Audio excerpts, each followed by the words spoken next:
Alan'ın evleneceği sabah gelmişti. Neşeli Robin, Alan Adal'e yemin etmişti. Sir Stephen of Trent için doldurulmuş bir tabak gerektiğine. Güneş doğarken Robin Hood, neşeli adamlarıyla birlikte ayağa kalktı. En son uyanansa tombul rahip Taktu, gözleri hala uykuyla kırpışıyordu. Hava kuşların şarkısıyla dolup taşarken, hepsi bir araya geldi. Sisli sabahta her adamın yüzü neşeyle parlıyordu. Ellerini şırıl şırıl akan derede yıkadılar ve gün böyle başladı. Şimdi, dedi Robin, herkes kahvaltısını bitirince, bu girişime başlama zamanı geldi. Adamlarımdan 100 kişiyi seçeceğim, çünkü yardıma ihtiyacım olabilir. Sen, Will Scarlet, burada kalacak ve ben yokken komutayı sen üstleneceksin. Tüm grup seçilmek için sabırsızlanarak öne fırladı. Robin, isimleri birer birer çağırdı, ta ki yanında onlarca sağlam adam toplanana kadar. Little John ve Will Studley de aralarındaydı. Seçilenler sevinçle koştu, kendilerini yay, okey ve geniş kılıçlarla donattılar. Robin Hood gizliliğe çekildi ve döndüğünde herkes şaşkına döndü. Üzerinde sarı, kurdelalı bir kostüm vardı. Tıpkı gezgin bir minstrel gibi. Omzuna arpını astı ve gurur içinde önlerine çıktı. Herkes güldü. Efendilerini böyle bir kılıkta daha önce hiç görmemişlerdi. Gerçekten, dedi Robin, kollarını kaldırıp kıyafetine bakarak, biraz çekirge renkli, gösterişli bir elbise bu, ama yine de güzel bir şey. Görünüşüme yakışıyor mu bilmiyorum, ama giymek zorundayım, bu kadar. Dur bir dakika, küçük John, işte 2 çanta var, onları kesenle taşımanı istiyorum, güvenlik için. Bu kılık içinde kendim bakamam bunlara.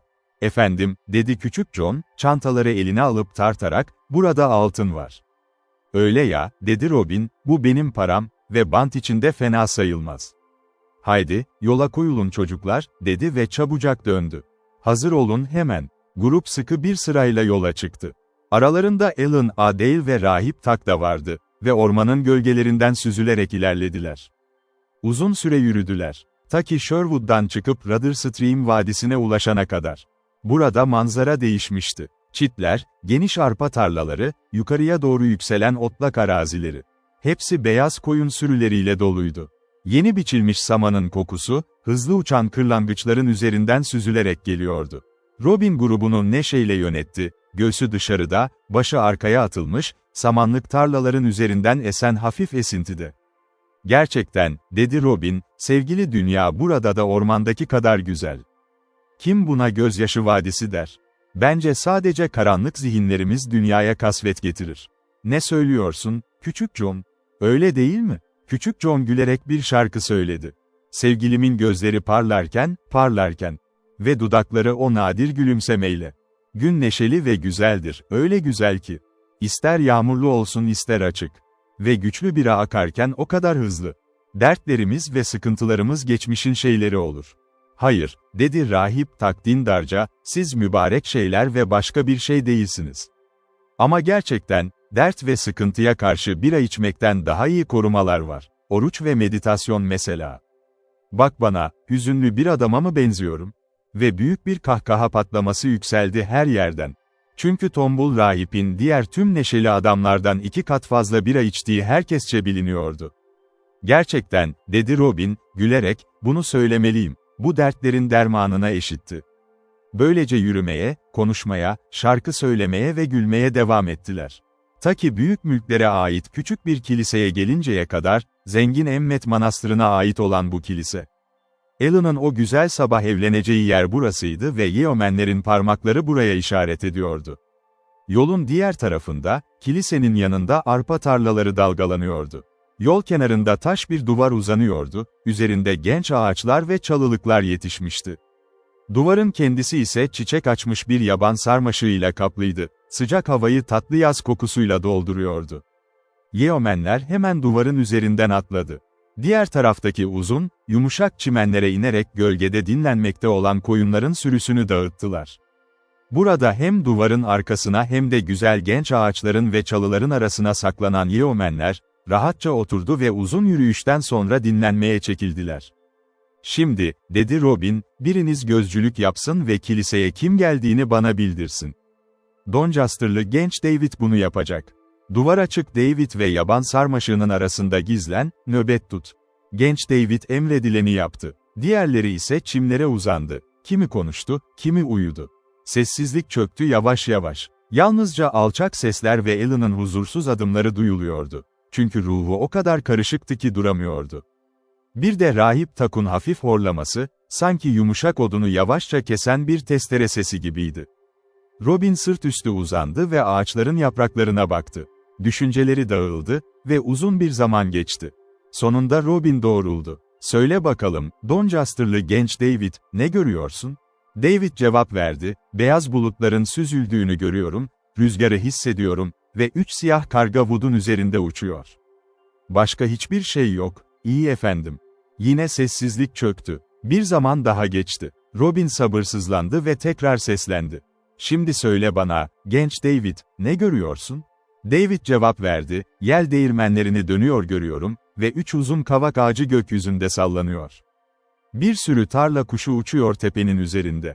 Başka bir şey görmüyorum, iyi efendim." Bir zaman daha geçti. Sonunda Robin, genç David'e bir kez daha sordu. David bu sefer heyecanla seslendi, "Guguk kuşunun şarkı söylediğini duyuyorum ve rüzgar arpa tarlasında dalgalar yaratıyor.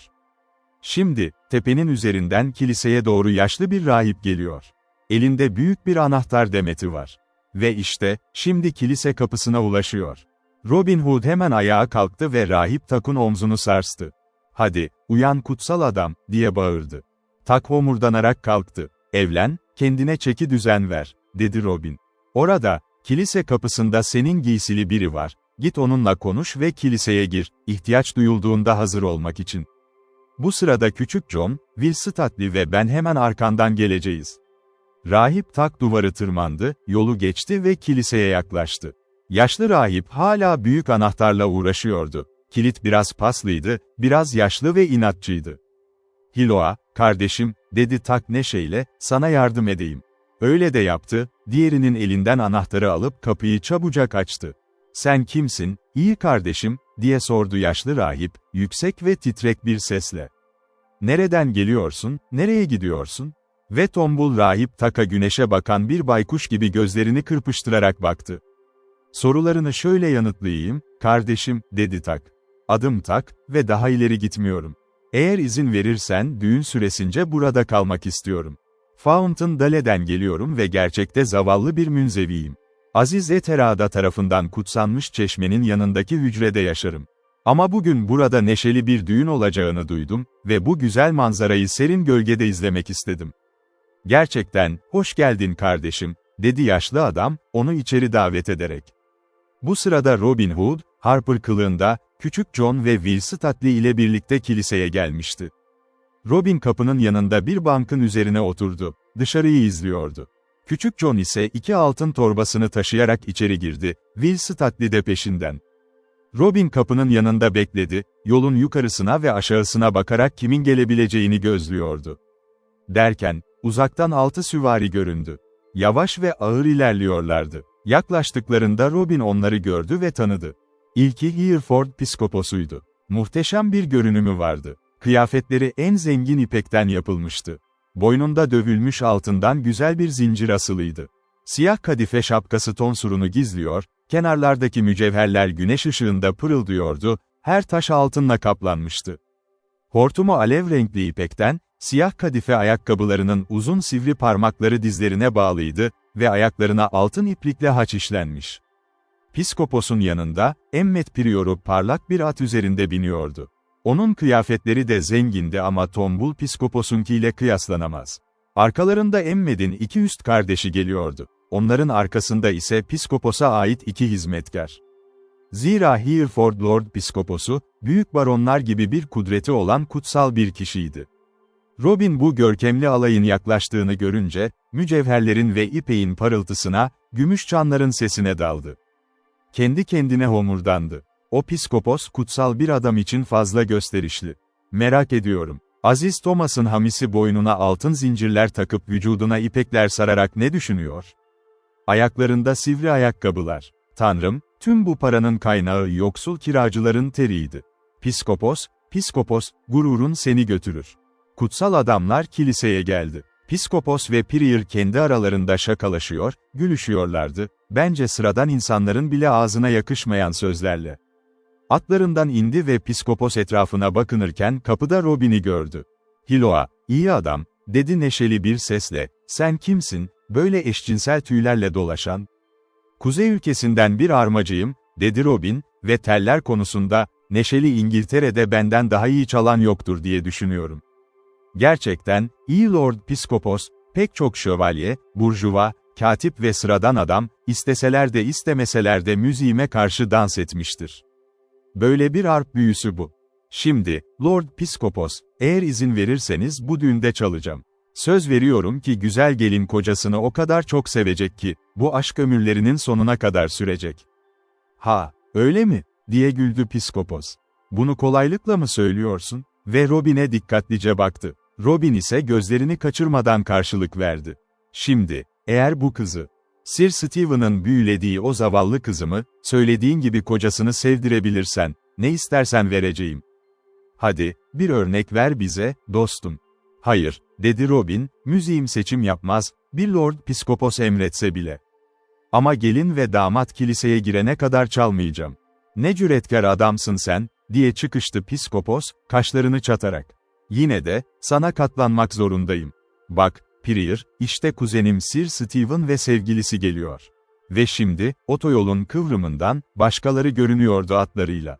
İlki şövalye duruşlu, uzun ve zayıf bir adamdı. Başında kırmızı şeritli siyah kadife şapka, üzerinde siyah ipek. Robin bakıştı ve bunun Sir Stephen olduğundan hiç şüphesi kalmadı. Hem arabasına hem de gri saçlarına bakıldığında belliydi. Yanında güçlü bir Sakson geliyordu.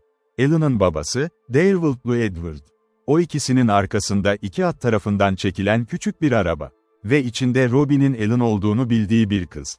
Arabanın arkasında 6 silahlı adam ilerliyor, güneş ışığı tozlu yolda çınlayan çelik şapkalarına çarpıyordu. Bunlar da kiliseye vardılar. Sir Stephen atından indi ve arabaya yaklaşıp güzel Ellen'ı dışarı çıkardı. Robin Hood ona bakınca, Sir Stephen'ın sıradan bir Franklin'in kızıyla neden evlenmek istediğini daha iyi anladı. Çünkü o, şimdiye kadar gördüğü en güzel kızdı. Ama şu an, o solgundu. Sarkık duruyordu. Sanki sert bir rüzgarda bükülmüş açık beyaz bir zambak gibi. Başını eğmiş, hüzünlü bir bakışla kiliseye giriyordu. Sir Stephen onu elinden tutarak yönlendiriyordu. "Neden çalmıyorsun, dostum?" diye sordu Piskopos sertçe, Robin'e bakarak. "Evlen," dedi Robin sakin bir şekilde, "seninkinden daha büyük bir akıl kullanıyorum, efendim. Ama henüz doğru zaman değil." Piskopos içinden homurdandı, "Bu düğün bitince bu adamı cüretkar dili ve cesur konuşması için iyice döveceğim." Ve şimdi güzel Ellen ile Sir Stephen sunağın önünde duruyordu. Piskopos cübbesini düzelterek öne çıktı ve kitabını açtı. Ellen ise acı bir çaresizlik içinde etrafa bakınıyordu. Tazılar tarafından köşeye sıkıştırılmış bir geyik gibi. İşte tam o anda, tüm sarı tüyleri ve kırmızı şeritleriyle Robin Hood öne yürüdü. Sütundan 3 adım ilerleyerek eğildi ve gelin ile damat arasına geçti. "Bu kıza bakayım," dedi yüksek sesle. "Ne var burada? Yanaklarda güller değil, zambaklar var. Bu güzel geline yakışmaz. Sen, Sir Şövalye, çok yaşlısın, o ise çok genç. Ve onu eşin yapmayı mı düşünüyorsun? Sana söylüyorum, olmayacak. Çünkü sen onun gerçek aşkı değilsin." Herkes donup kaldı. Ne düşüneceğini, ne diyeceğini bilemedi. Çünkü olan şey karşısında hepsi şaşkına dönmüştü. Robin borusunu dudaklarına götürdü ve 3 kez üfledi. Öyle yüksek, öyle net bir sesle ki, zemin titres ve tavanlar yankılandı. Sanki kıyamet borusu gibi. Hemen ardından küçük John ve Will Studley sıçrayıp Robin'in her iki yanında belirdi. Geniş kılıçlarını çabucak çektiler. Ve yukarıdan güçlü bir ses yükseldi, "İşte buradayım, iyi efendim, ne zaman ihtiyaç duyarsan." Rahip Takun sesiydi, Orkloftundan.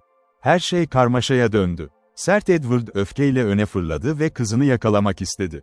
Ama küçük John bir adım atıp önüne geçti. "Geri çekil, yaşlı adam," dedi, "bugün topal bir at gibisin." "Kötü adamlara ölüm," diye bağırdı Sir Stephen ve kılıcına davrandı, ama düğün günüydü, silahı yanında değildi. Silahlı adamlar kılıçlarını çekti. Kan dökülecek gibiydi. Derken kapıda bir gürültü koptu. Yüksek sesler, parıldayan çelikler, çarpışma sesleri ve sonra kapıdan bir grup adam sıçrayarak içeri girdi. 18 sağlam yeoman. Hepsi Lincoln yeşili giyinmiş. Başlarında Alan A. Dale. Alan, Robin Hood'un sağlam porsuk yayını taşıyordu ve onu efendisine uzattı, bir diz üzerinde. Darewolf'lu Edward derin bir öfke sesiyle gürledi, "Sen misin, Alan A. Dale, bu kargaşayı kilisede yaratan?" "Hayır," dedi neşeli Robin, "onu ben yaptım. Ve kim olduğumu da umursamıyorum, çünkü adım Robin Hood." Bu isim duyulunca ani bir sessizlik çöktü. Emmed'in Prioru ve kardeşler, korku içinde birbirine sokuldu. Fırtınada 3 kara koyun gibi. Hereford Piskoposu ise geri çekildi ve kitabını açarak dindarca haç işareti yaptı. "Şimdi cennet bizi korusun bugün," dedi titrek bir sesle, "o kötü adamdan." "Hayır," dedi Robin, "sana zarar vermek istemiyorum. Ama işte, güzel Alan'ın nişanlı kocası burada. Ve onlarla evleneceksin, ya da bazılarınıza çiftleşme cezası vereceksin." Sert Edward yüksek ve öfkeli bir sesle bağırdı, "Hayır diyorum. Kızım benim seçimlerimle evlenecek, başka biriyle değil." Bu sırada, Sir Stephen gururlu ve küçümseyici bir sessizlikle duruyordu. Sonunda soğuk bir sesle konuştu, "Dostum, kızını geri alabilirsin. Bugünün olanlarından sonra tüm mutlu İngiltere'yi kazansam bile onunla evlenmezdim. Açıkça söylüyorum, kızını sevdim, ne kadar yaşlı olsam da, onu bir ahırdan çıkmış mücevher gibi görürdüm. Ama gerçekten, onun bu adamı sevdiğini ve bu adam tarafından da çok sevildiğini bilmiyordum. Kız, eğer yüksek doğumlu bir şövalye yerine dilenci bir şarkıcıyı tercih ediyorsan, seçimini yap. Bu sürünün arasında böyle konuşmak zorunda kalmak benim için utanç verici. Bu yüzden ayrılıyorum." Öyle söyleyerek döndü, adamlarını toplayıp gururla koridordan yürüdü. Sessizlik. Tüm yeomenler bu küçümseyen sözler karşısında sustular. Yalnızca Rahip Takkoro çatı katının kenarından eğildi ve seslendi. "İyi yolculuklar, Sir Şövalye. Çok yaşlı kemikler, her zaman genç kan için yer açmalı." Sir Stephen cevap vermedi. Başını kaldırmadı bile. Sanki hiçbir şey duymamış gibi kiliseden çıktı, adamları peşinden izledi. Sonra Hereford Piskoposu telaşla seslendi, "Benim de burada işim yok. Ben de ayrılıyorum." Ve gidecekmiş gibi davrandı. Ama Robin Hood kıyafetini tuttu ve onu durdurdu. "Kal, efendim Piskopos," dedi, "sana söyleyeceğim bir şey daha var." Piskopos'un yüzü düştü. Ama kaldı. Çünkü gidemeyeceğini anlamıştı. Robin Hood, Darewolf'lu sert Edward'a döndü. "Kızının bu yeomanla evliliğini kutsa," dedi, "her şey yoluna girecek. Küçük John, bana altın torbalarını ver. Bak, çiftçi, işte 200 parlak altın. Kutsayacağını söylersen, onları kızının kocasına düğün hediyesi olarak vereceğim. Ama kutsaman yoksa, yine de evlenecekler. Sadece senin avucuna tek kuruş girmeyecek. Seç." Edward kaşlarını çatarak yere baktı. Zihninde tartıyordu. Defalarca döndürüp duruyordu. Kurnaz bir adamdı. Sonunda başını kaldırdı ve dedi ki, ama o neşeli bir tonla değildi. "Kadın kendi yolunu seçecekse, gitsin. Onu bir hanımefendi yapmayı düşünmüştüm. Ama böyle olmayı seçiyorsa, bundan sonra onunla işim yok. Yine de, düğün kutsamasını vermeyeceğim. Belki de öyle olmayacak," diye seslendi Emmed'den biri. Yasaklamalar uygun şekilde yayımlanmadı ve burada onları evlendirecek bir rahip de yok. "Ne diyorsun?" diye bağırdı Tak yukarıdan. "Rahip yok mu? Evlen, ben buradayım. Haftanın her günü memur olarak görev yaparım, bunu bilmeni isterim. Yasaklamalar meselesine gelince, o saman çöpünü bir kenara bırak, kardeşim. Ben yayımlayacağım onları." Ve öyle yaptı. Eski Balat şöyle der, 3 kez yeterli olmasın diye, Tak yasakları tam 9 kez yayımladı. Sonra koro çatı katından indi. Ve evlilik törenini başlattı. Böylece Alan ile Alan yasal olarak evlendi. Robin, Darewolf'lu Edward'a 200 altın saydı. Edward da kendi payına, kutsasını verdi, ama pek istekli değildi. Cesur yeomenler etrafını sardı. Alan'ın elini tuttu, Alan'ın elini tuttu ve mutluluğundan başı dönüyordu. Sonunda neşeli Robin, Hereford Piskopos'una döndü. Piskopos her şeyi ciddi bir yüzle izlemişti. "Efendim Piskopos," dedi Robin, "sana söz verdiğini hatırlatayım. Bu kızın kocasını sevmesini sağlarsam, ne istesem vereceğini söyledin. Müziğimi çaldım ve şimdi kocasını seviyor. Bensiz bu mümkün olmazdı. Şimdi sözünü tut. Üzerinde bir şey var ki, bence onsuz da daha iyi olursun. Sana soruyorum, efendim, o altın zinciri boyundan çıkar ve bu güzel geline düğün hediyesi olarak ver." Piskopos'un yanakları öfkeyle kızardı. Gözleri parladı. Robin'e düşmüş bir ifadeyle baktı. ama Yeoma'nın yüzünde onu durduracak bir şey gördü. Yavaşça boynundaki zinciri çıkardı ve Robin'e uzattı. Robin onu Alan'ın başından geçirdi ve zincir omuzlarında parıldayarak asılı kaldı. "Teşekkür ederim, devam et gelinin rolü için," dedi neşeli Robin. "Gerçekten senin bu güzel hediyene rağmen görünüşün daha da iyi. Şimdi, Sherwood'a gelir misin? Umarım orada sana hayatında hiç görmediğin bir ziyafet veririm." "Gök korusun," diye haykırdı Psikopos içtenlikle. Çünkü Robin Hood'un Sherwood'daki misafirlerine ne tür bir ziyafet verdiğini çok iyi biliyordu. Ama artık Robin Hood adamlarını bir araya toplamıştı. Alan ve genç gelin aralarında, hepsi adımlarını ormana çevirdiler. Giderken Rahip Tak, Robin'e yaklaştı ve kolundan tuttu. "Mutlu bir hayat sürüyorsun, iyi efendim," dedi. "Ama, benim gibi kutsal işleri denetleyecek iyi ve sağlam bir papaz olmadan bu hayatın sana tam anlamıyla hayırlı olacağını düşünüyor musun?" "Gerçekten, bu hayatı çok seviyorum." Robin Hood kahkah güldü ve Tak'a dedi ki, "İsterse kalabilir, grubunun bir parçası olabilir." O gece Nottinghamshire'ın yeşil ormanında, daha önce görülmemiş bir ziyafet düzenlendi. Siz de ben de o ziyafete davet edilmedik. Yazık ki, bu yüzden daha fazlasını söylemeyeceğim. Robin Hood, üzgün bir şövalyeye yardım ediyor. Nazik bahar güzelliği içinde geçip gitmişti. Gümüş yağmurlar ve güneş, yeşil çayırlar ve çiçekler. Sarı güneş ışığı, titreyen sıcaklığı ve derin, yapraklı yaz ormanları, uzun alacakaranlıkları ve yumuşak geceler, kurbağaların şarkı söylediği, periler hakkında efsanelerin dolaştığı geceler. Tüm bunlar geçti ve sonbahar zamanı gelmişti. Kendi zevkleri ve neşesiyle. Hasat toplandığında, neşeli gruplar ülkede dolaşıyordu. Gündüzleri yollarda şarkı söylüyor, geceleri çitlerin altında uyuyorlardı. Şimdi kalçalar kırmızı yanıyordu çalılıklarda, böğürtlenler kararmıştı, sakal gevşek ve çıplak duruyordu. Yeşil yapraklar hızla kızıla ve kahverengiye dönüşüyordu. Bu neşeli mevsimde yılın güzel şeyleri bir arada toplanmıştı. Kahverengi bira bodrum katlarda olgunlaşıyor, jambon ve pastırma duman kulübelerinde asılı duruyordu. Kışın kavurmak için yengeçler saman içinde saklanıyor. Kuzey rüzgarı çatı katlarına kar yağarken, ocakların etrafında sıcak ateşin çıtırtısı yükseliyordu. Mevsimler geçti, geçiyor ve geçecek. Biz gelip gidiyoruz. Düşen ağacın yaprakları gibi. Kısa sürede unutuluyoruz. Robin Hood, havayı keserek seslendi, "İşte güzel bir gün, küçük John, ve boş yere harcayacağımız bir şey değil.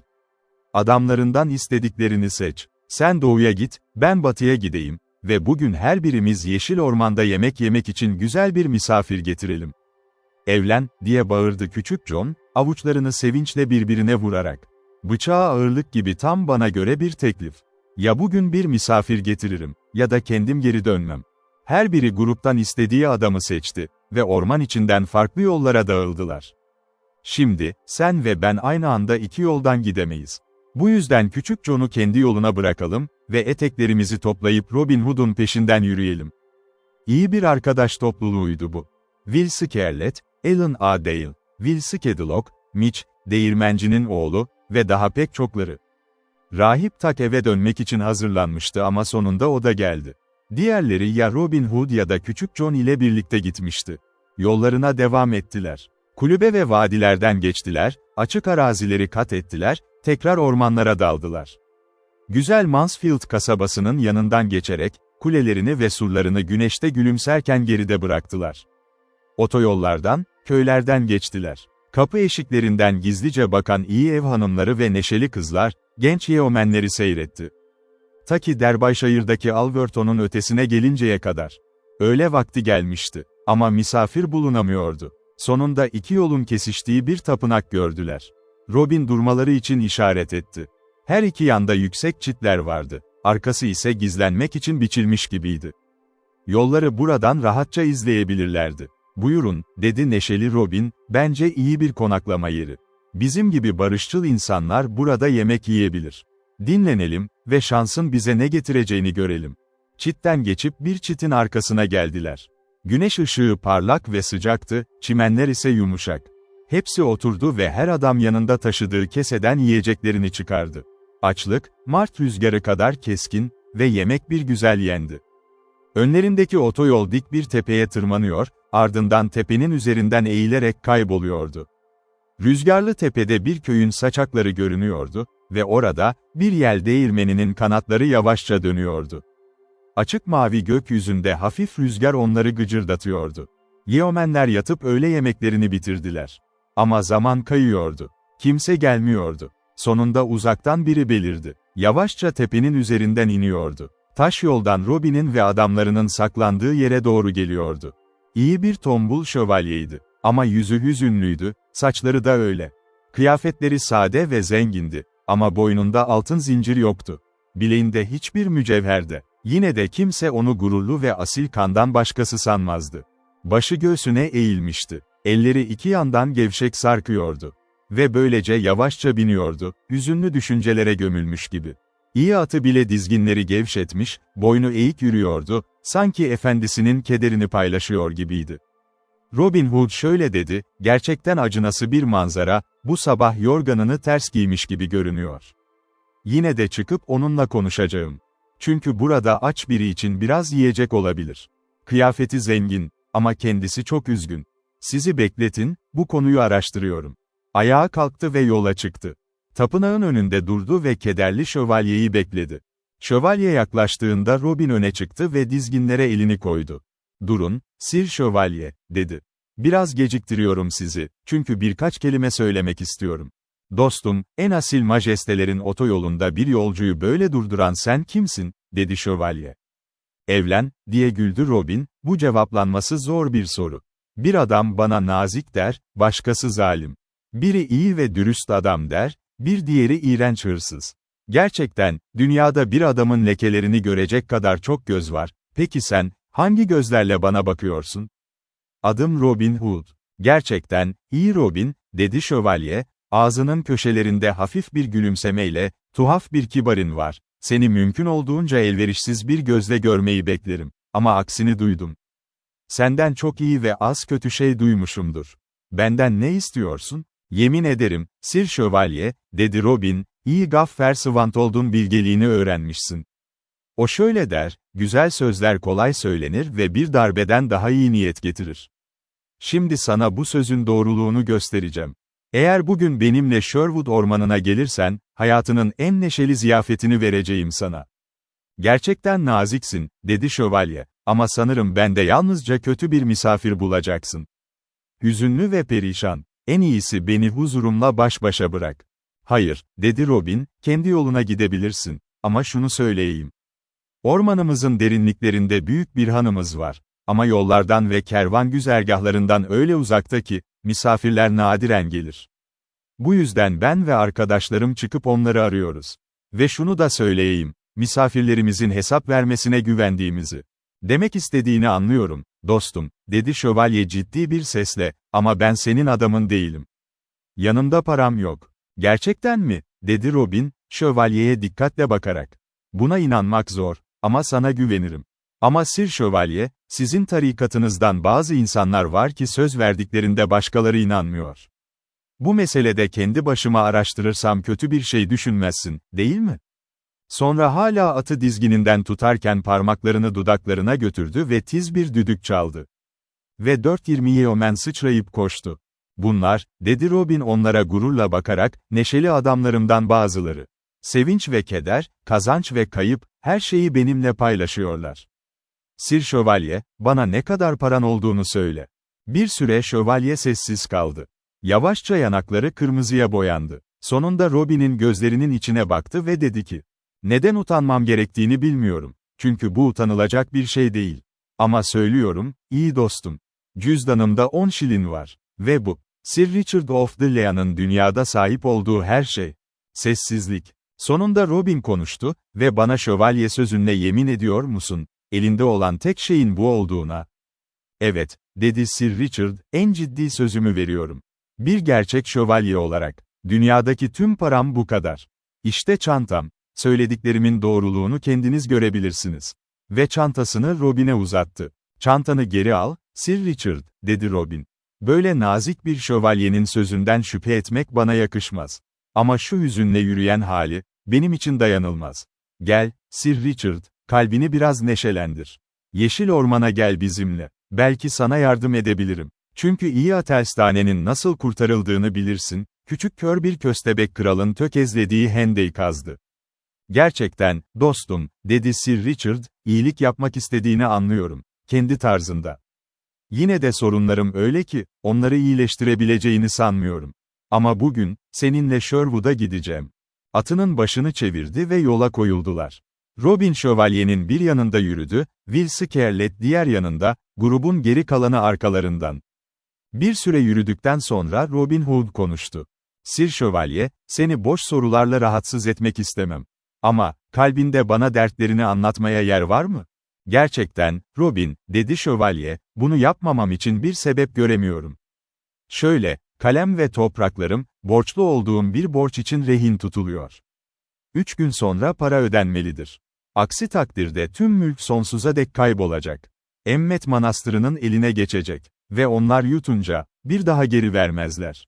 Robin dedi, senin gibi insanların neden böyle yaşadığını anlamıyorum. Tüm servetleri bahar güneşinde eriyip gidiyor. Bana haksızlık ediyorsun, Robin, dedi şövalye, dinle. 20 kışlık bir oğlum var. Ama zaten şövalye mahmuzlarını kazanmış. Geçen yıl, Chester'da turnuvalar düzenlendi. Oğlum gitti, ben ve hanımefendim de.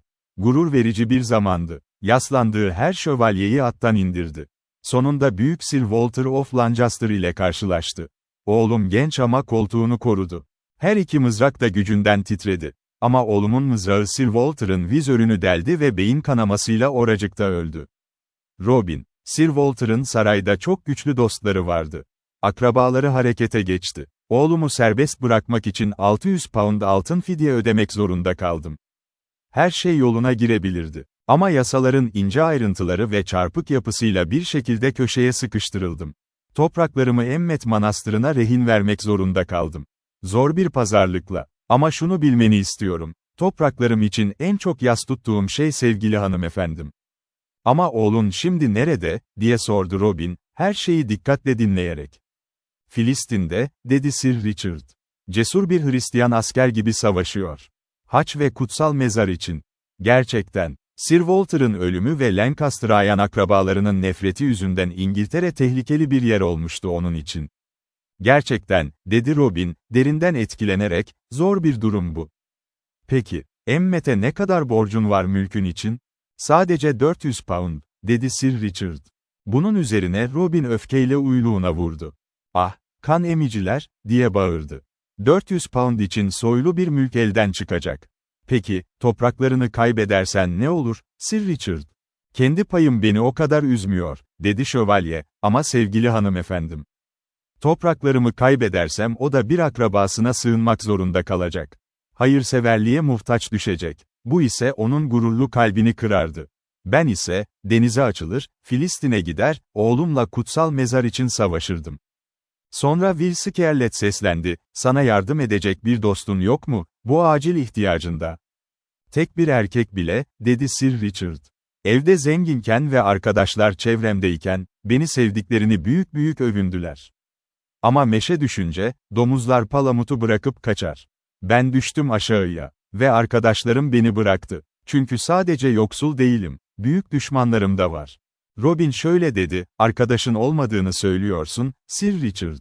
Ben böyle övünmek istemem, ama pek çok kişi Robin Hood'u sıkıntısında bir dost olarak bulmuştur. Neşeyle kalp kaldır, Sir Şövalye, sana yardım edebilirim. Şövalye hafifçe gülümseyerek başını salladı. Robin'in sözleri onu biraz rahatlatmıştı, umut, karanlıkta küçük bir pırıltı gibi olsa bile, hep bir ışıktı. Gün neredeyse bitmişti, yeşil orman ağacına yaklaştıklarında uzaktan küçük John'un geri döndüğünü fark ettiler. Ve yanında bir misafir vardı. Yaklaştıklarında, kim olduğunu gördüklerinde şaştılar. Hereford Lord Piskoposu. İyi Piskopos pek de iyi bir ruh hali içinde görünmüyordu. Orman açıklığında yakalanmış bir tilki gibi bir aşağı bir yukarı yürüyordu. Geride 3 kara rahip korkmuş bir halde duruyordu, fırtınada 3 kara koyun gibi. Ağaçlara bağlanmış 6 at vardı. Biri Piskopos'un süslü bineği, diğerleri ise yüklerle doluydu. Çeşitli paketler ve bohçalar ve bunlardan biri Robin'in gözünü çekti. Küçük ama demir bantlarla ve kaburgalarla sıkıca bağlanmış bir kutu. Piskopos, Robin ve yanındakileri gördüğünde doğruca Yeoman'a doğru koşmak istedi. Ama onu koruyan adam çeyrek asasını önüne uzatıp geri itti. Piskopos geri çekildi. Ama kaşları çatıktı, öfkesi burnunda. "Kal, Lord Piskopos," diye bağırdı neşeli Robin yüksek sesle, ne olduğunu anlayınca. "Sana hemen geleceğim, zira neşeli İngiltere'de seni görmekten daha çok sevdiğim başka biri yoktur." Kısa süre sonra Piskopos'un önünde duruyorlardı. "Şimdi nasıl?" diye bağırdı Piskopos yüksek ve öfkeli bir sesle. "Sen ve grubun kilise adamına böyle mi muamele ediyor? Ben ve bu kardeşler, huzur içinde yük atlarımızla otoyola girdik. Muhafızlarımızla birlikte. Ve bir anda, tam 7 ayak boyunda, 400 pound ağırlığında devasa bir adam çıkıyor karşımıza. Arkasında daha da çok adam. Bana durmamı söylüyor. Ben, Lord Piskopos Hereford'dan. Silahlı muhafızlarım, korkaklar, kaçtılar. Ve bu adam beni durdurmakla kalmadı, tehdit de etti. Robin Hood'un beni kış çiti gibi soyacağını söyledi. Ve üstüne üstlük bana en iğrenç isimler taktı. Şişman rahip, insan yiyen Piskopos, paraya düşkün tefeci. Piskopos öfkeli bir kedi gibiydi. Sir Richard bile güldü. Yalnızca Robin ciddi bir yüz ifadesi tutmaya çalışıyordu. "Ah, efendim," dedi, "adamlarım tarafından çok kötü muamele gördünüz. Gerçekten üzüldüm. Küçük John, hemen öne çık." Küçük John öne çıktı. Yüzünde gülünç bir ağlıyor gibi ifade vardı. Robin, Piskopos'a döndü. "Bu adam mıydı sana böyle cesurca konuşan, efendim?" "Evet, aynısı," dedi Piskopos, "yaramaz bir adam." "Ve sen, küçük John," dedi Robin üzgün bir sesle, "efendimize, şişman rahip, mi dedin?" "Evet," dedi küçük John hüzünle. "Ve, insan yiyen fil, mi?" "Evet," dedi küçük John, biraz daha hüzünlü. "Ve, paraya düşkün tefeci, mi?" "Evet," dedi küçük John, öyle hüzünlü bir sesle ki bu ses, Wentley ejderhasından bile gözyaşı çıkarırdı.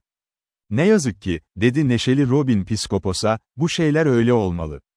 Zira ben küçük John'u her zaman dürüst bir adam olarak bulmuşumdur." Güldü herkes. Piskopos'un kanı kiraz kırmızısına döndü. Ama tek kelime edemedi. Sözlerini yuttu, neredeyse boğulacaktı. "Hayır, efendim Piskopos," dedi Robin, "biz sert adamlarız. Ama sanırım düşündüğünüz kadar kötü değiliz. Burada kimse bir kılınıza bile dokunmazdı. Şakalar şakadır. Ama burada, yeşil ormanda hepimiz eşitiz. Piskopos yok, baron yok, kont yok. Sadece insanlar var. Bu yüzden buradaki hayatı bizimle paylaşmanızı istiyorum. Haydi, müzik çalın, neşeli adamlarım. Ziyafeti hazırlayın. Bu arada misafirlerimize ormanımızın sporunu gösterelim." Bir grup ateş yakmaya gitti, diğerleri yay ve sopalarını almak için koştu. Robin, Sir Richard'ı öne çıkardı. "Sayın Piskopos," dedi, "işte bugünkü diğer misafirimiz. Keşke onu daha iyi tanıyabilseydiniz, zira ben ve tüm adamlarım bugün ikinizi de onurlandırmaya çalışacağız." "Sir Richard," dedi Piskopos alaycı bir tonla, "sanırım ikimiz bu gürleyen yuvada yoldaş ve acı çekenleriz değil mi, şimdi, hı?" "Neredeyse, hırsızların yuvası," diyecekti. Ama durdu. Robin Hood'a şaşkın baktı. "Konuş, Piskopos," diye gülerek söyledi Robin. "Sherwood'da kelimeler özgürce akar. Hırsızların yuvası, diyecektin." "Belki öyle diyecektim, Sir Richard," dedi Piskopos. "Ama seni az önce bu adamların şakalarına gülerken gördüm. Sanırım kaşlarını çatıp onları durdurmak sana daha yakışırdı." "Sana zarar vermek istemedim," dedi Sir Richard, "ama şaka şakadır. Ve açıkçası, benim aleyhime bir şaka olsaydı, ona da gülerdin." Ama artık Robin, yumuşak yeşil çimene yosun bırakmış, üzerine geyik derileri sermiş ve misafirlerini davet etmişti. Üçü oturdu. Yakınlarında küçük John, Will Scarlett, Alan A. Dale ve diğerleri bekliyordu. Uzakta bir çelenk kurulmuş, okçular ateş ediyordu. O gün yapılan atışlar, kalbi sıçratacak cinstendi. Ve tüm bunlar olurken Robin, Piskopos ve Şövalye ile o kadar güzel konuştu ki, ikisi de sinirini ve derdini unuttu. Tekrar yüksek sesle güldüler. Sonra Alan A. Dale ortaya çıktı. Arpını akortladı. Her şey sustu. Ve harika sesiyle aşk, savaş, şan ve hüzün şarkıları söyledi. Hiçbiri kımıldamadı, hiçbiri ses çıkarmadı. Ta ki büyük yuvarlak gümüş ay doğup ağaçların dalları arasında parıldayana kadar. Sonunda iki adam ziyafeti duyurdu. Robin, misafirlerini harika tütsülenmiş yemeklere götürdü. Beyaz keten örtünün üzerinde, uzaktan lezzetli kokuların yükseldiği. Her yerde meşaleler parlıyordu, Kırmızı ışıkla her şeyi aydınlatıyordu. Hepsi oturdu, tabaklar şangırdadı, kahkahalar yükseldi, konuşmalar birbirine karıştı. Ziyafet uzun sürdü. Parlak şarap ve köpüren bira, hızla tükendi. Sonunda Robin Hood sessizlik istedi. Herkes sustu. Size anlatacak bir hikaye var, dedi. Dinleyin. Ve daha fazla uzatmadan Sir Richard'ın hikayesini anlattı. Topraklarının rehinde olduğunu, borcun yakın olduğunu. Ama devam ederken, Piskopos'un yüzü değişti. Neşeyle gülümseyen ve kızarmış olan yüz ciddileşti. Elindeki şarap kupasını bıraktı. Çünkü Sir Richard'ın hikayesini biliyordu ve içinde karanlık bir önsezi çökmüştü. Robin bitirince Hereford Piskopos'una döndü. Şimdi, efendim Piskopos, dedi, bunun kimseye kötü yapıldığını düşünmüyor musun? Özellikle de alçak gönüllülük ve hayırseverlikte yaşaması gereken bir kilise adamı tarafından. Piskopos tek kelime etmedi. Huysuz gözlerle yere baktı. Sen tüm İngiltere'nin en zengin piskoposusun, dedi Robin. Bu muhtaç kardeşe yardım edemez misin? Yine sessizlik. Robin, küçük John'a döndü. Git, Statli ile birlikte, o 5 yük atını buraya getir. İki yeomen emredileni yaptı. Küçük John ve Will Statli öne çıktı, meşale ışığının en parlak olduğu yerde durdu. Bu malların listesi nedir, diye sordu Robin, kara rahiplere bakarak. En yaşlısı, nazik kırışık yüzlü biri, titreyen bir sesle konuştu, ben onu yazan kişiyim, ama lütfen, bana zarar verme. Hayır, dedi Robin, zararsız birine zarar vermedim henüz. Ama söyle o zaman, iyi baba. Yaşlı adam yazdıklarını getirdi. Robin onu Will Scarlett'e verdi ve herkesin duyabileceği şekilde okumasını istedi. Will Scarlett sesi yükselterek başladı. Ancaster'daki Mercer Quentin'e 3 balya ipek. Dokunmayız, dedi Robin. Quentin dürüst bir adamdır, kendi tasarrufu ile geçimini sürdürmüştür. İpek balyaları dokunulmadan bir kenara koyuldu. Beaumont Manastırı için bir balya ipek kadife. Bu rahipler ipek kadifeden ne istiyor, diye sordu Robin. Yine de hepsini almayacağım. 3 eşit parçaya böl, biri hayır adına, biri bizim için, biri manastır için. Öyle yapıldı. Aziz Thomas şapeli için 20 büyük mum. Bu şapele ait, dedi Robin. Kutsal Aziz Thomas'a ait olandan bir şey almak bana düşmez. Mumlar dokunulmadan kenara kondu. Böylece liste tamamlandı. Robin'in gördüğü uygun şekilde her şey değerlendirildi. Kimi dokunulmadan bırakıldı, kimi 3 eşit parçaya bölündü. Ve zemin artık meşale ışığında ipek, kadife ve altın kumaşlarla kaplıydı. Sonra listenin son satırına geldiler. Hereford Lord Piskopos'una ait bir kutu. Piskopos titredi. Kutunun üzerine atıldı. Efendim Piskopos, dedi Robin, bu kutunun anahtarı sizde mi? Piskopos başını salladı. Git, Will Scarlett, dedi Robin.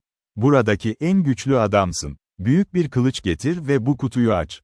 Will Scarlett ayrıldı. Kısa süre sonra 250 büyük bir kılıçla döndü. Güçlü demir kaplı kutuya 3 kez vurdu. 3. darbede kutu çatladı ve büyük bir altın yığını döküldü. Meşale ışığında kırmızı parıldıyordu. Bir mırıltı yükseldi grup arasında, uzak ağaçlardaki rüzgar gibi. Ama kimse öne çıkmadı. Kimse paraya dokunmadı. Sen, Will Scarlett, sen, Alan A. Dale ve sen, küçük John. Sayın, dedi Robin. Saymak uzun sürdü. Sonunda Will Scarlett seslendi, 1500 altın. Altınların arasında bir kağıt çıktı. Will Scarlett onu yüksek sesle okudu. Herkes duydu ki bu para, Hereford Piskoposluğuna ait mülklerden toplanan kira ve cezalardı. Efendim Piskopos, dedi Robin Hood, küçük John'un dediği gibi seni kış çiti gibi soymayacağım. Paranın 1/3'ünü geri alacaksın. 1/3'ünü eğlencen ve atın için bizim için ayırabilirsin. Zira çok zenginsin. 1/3'ünü ise hayırseverliğe ayırsan daha iyi olur. Çünkü duyduğuma göre, sert bir efendisin altındakilere. Ve kazancını yığmak yerine hayırseverliğe harcasan sana daha çok saygı duyulur. Piskopos başını kaldırdı. Ama tek kelime edemedi. Yutkundu. Yine de servetinin bir kısmını elinde tuttuğu için derin bir nefes aldı. Sonra Robin, Sir Richard'a döndü. Şimdi, efendim Richard, dedi, kilise seni yağmalamak üzereydi. Bu yüzden kilisenin fazlasından biraz, size yardım için kullanılabilir. 500 pound alacaksın. Piskopos ve emmete olan borcunu ödeyeceksin. Sir Richard, Robin'e baktı. Uzun uzun baktı. Gözlerinde bir şey birikti, ışıklar ve yüzler birbirine karıştı. Sonunda dedi ki, teşekkür ederim dostum, Kalbimin derinliklerinden. Benim için yaptıkların için. Ama hediyeni özgürce alamam, bu kötü olurdu. Şunu yapacağım, parayı alacak ve borçlarımı ödeyeceğim. 1 yıl ve 1 gün sonra, sana ya da Hereford Lord Piskoposuna geri vereceğim. Buna söz veriyorum. En ciddi şövalye sözümle. Borç almakta özgür hissediyorum. Çünkü biliyorum ki bu kilisede, böyle zor bir pazarlık yapan biri yardım etmek için benden daha çok zorunluydu. Gerçekten, Sir Şövalye, dedi Robin gülerek, bu ince vicdanları anlıyorum ve saygı duyuyorum. Ama her şey senin istediğin gibi olsun. Ve parayı yıl sonunda bana getirmek en iyisi, belki Piskopos'tan daha iyi kullanırım onu. Emirlerini verdi. 500 pound sayıldı ve deri bir çantaya bağlandı. Sir Richard için. Hazinenin geri kalanı bölündü. Sonra Sir Richard ayağa kalktı. Geç kalamam, iyi dostlar, dedi. Hanımefendi eve gelmezsem endişelenir. İzin istiyorum. Robin Hood ve tüm neşeli adamları ayağa kalktı. Seni gözetimsiz bırakamayız, Sir Richard. Küçük John seslendi, iyi efendim, gruptan bir onur kıtası seçeyim. Kendimizi silahlayalım ve Sir Richard'a hizmetkar olarak eşlik edelim. İyi konuştun, Küçük John. Öyle yapılsın, dedi Robin. Will Scarlet seslendi, ona boynuna asması için altın bir zincir verelim. Kanına yakışır şekilde. Ve altın mahmuzlarda. İyi konuştun, Will Scarlet. Öyle olsun. Will Stat'le ayağa kalktı, ona zengin kadife balyasını ve altın kumaş rulo verelim, soylu hanımefendisine hediye olarak götürsün. Robin Hood ve neşeli adamlarından. Herkes sevinçle ellerini çırptı. İyi konuştun, Will Stat'li. Öyle olsun. Sir Richard etrafına baktı. Konuşmaya çalıştı, ama duyguları onu boğuyordu. Sonunda titrek, kısık bir sesle dedi ki, hepiniz göreceksiniz, iyi dostlar. Sir Richard of the Lee bugünkü iyiliğinizi asla unutmayacak. Ve eğer zor bir günde, acil bir ihtiyaçta bana gelirseniz, Castle Lean'ın duvarları yerle bir edilmeden önce size zarar gelmeyecek. Daha fazlasını söyleyemedi. Aceleyle arkasını döndü. Küçük John ve seçtiği 19 sağlam adam yolculuğa hazır duruyordu. Her birinin göğsünde zincir zincir, başında çelik şapka, yanında sağlam bir kılıç. Cesaretleri parıldıyordu. Robin geldi ve Sir Richard'ın boynuna altın zinciri koydu. Will Scarlet diz çöktü ve altın mahmuzları topuklarına bağladı. Küçük John ise Sir Richard'ın atını öne sürdü. Şövalye bindi. Bir süre Robin'e baktı. Sonra aniden eğildi ve yanağını öptü. Tüm orman açıklığı yükselen çığlıkla titredi. Meşaleler ve çelik parıldıyordu ve şövalye ile yeomenler ormana daldı. Gözden kayboldular. Sonra Hereford Piskoposu hüzünlü bir sesle seslendi, ben de ayrılmalıyım, iyi dostum. Gece geç ve mum işim var. Robin elini Piskopos'un koluna koydu ve tuttu. Acele etme, Lord Piskopos, dedi. 3 gün sonra Sir Richard borcunu ödemek zorunda. O zamana kadar benimle kalman gerek, yoksa şövalye için bela çıkarsın. Söz veriyorum, çok iyi vakit geçireceksin. Don geyik avlamayı sevdiğini biliyorum. Hüznü bir kenara bırak ve 3 güzel gün yaşa. Gitme zamanı geldiğinde pişman olacaksın. Ve böylece Piskopos ve treni, Robin'in yanında 3 gün kaldı. O zaman zarfında Lordluğun yaptığı spor. Robin'in dediği gibi, gitme zamanı geldiğinde yeşil ormanı terk etmek istemiyordu. 3 günün sonunda Robin onu serbest bıraktı. Bir muhafız eşliğiyle ormandan gönderdi, serserilerin geri kalanlarına dokunmamaları için.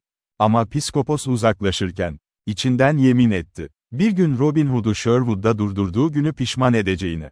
Ama şimdi Sir Richard'ı takip edelim. Dinle. Emmet Manastırı'na olan borcunu nasıl ödediğini ve nasıl hak ettiği gibi Robin Hood'a döndüğünü.